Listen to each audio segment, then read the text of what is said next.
Welcome to Penrose Learning, where we make understanding easy. You begin by opening your display settings and making sure each monitor appears. This is crucial.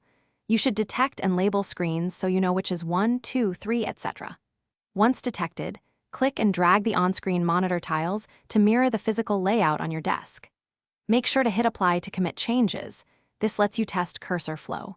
If a screen disappears, use detect again and confirm cables and input sources while you continue. Now, set a primary display and adjust resolution and scaling individually. You want consistent cursor movement and readable text. If you have mixed GPUs or high refresh panels, open the Graphics Control panel. It often manages ordering and identifies monitors by port. Once there, align refresh rates and color profiles.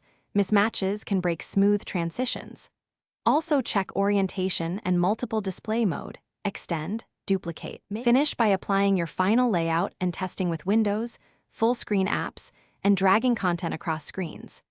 You should use shortcuts like Win+P to cycle display modes quickly and confirm behavior in both normal and gaming scenarios. If an arrangement resets or a monitor is missing, rerun detect, reboot, and update graphics drivers.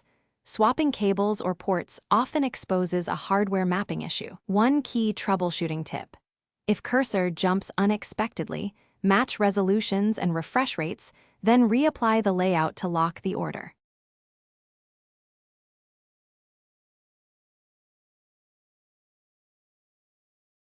Thanks for watching. If this was helpful, leave a like and consider subscribing. See you next time.